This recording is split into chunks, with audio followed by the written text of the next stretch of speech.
શું તમે પણ આ રીતે જ મોબાઈલ જોઈ રહ્યા હતા? તો તમે બી તમારા ગરદન પર 27 કિલો વજન મૂકી રહ્યા છો. અમે એને મેડિકલ ભાષામાં ટેક નેક અથવા તો ટેક્સ્ટ નેક કહીએ છીએ. માથું સામાન્ય 5 કિલોનું હોય છે, પણ તમે જેમ જેમ ફોન પર ગરદન નમાવીને જોવો છો તેમ તેમ તેનું વજન વધીને ગરદનના મસલ પર 27 કિલો વજન આવી જાય છે. ટેકનેકથી બચવા માટે આ 3 ટિપ્સનો ફોલો કરો. પહેલા તો ફોનને નીચે નહીં પણ તમારા આંખના આઈ લેવલ પર રાખો. Number 2, 20-20 rule.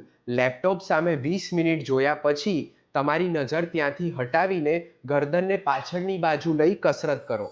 નંબર 3, ચીન ટક, એટલે કે તમારી ચીનનો ભાગ, દાઢીનો ભાગ પાછળની તરફ લઈ દિવસમાં 5 થી 10 વાર તેની એક્સરસાઇઝ કરવી. ગરદનનો દુખાવો વધી જાય અને ગાદી ઘસાવા લાગે તેની પહેલા સાવચેત બની જાઓ. ફટાફટથી તમારા મિત્ર જે ફોનમાં ડૂબેલો રહે છે તેનું નામ કમેન્ટમાં લખી દો.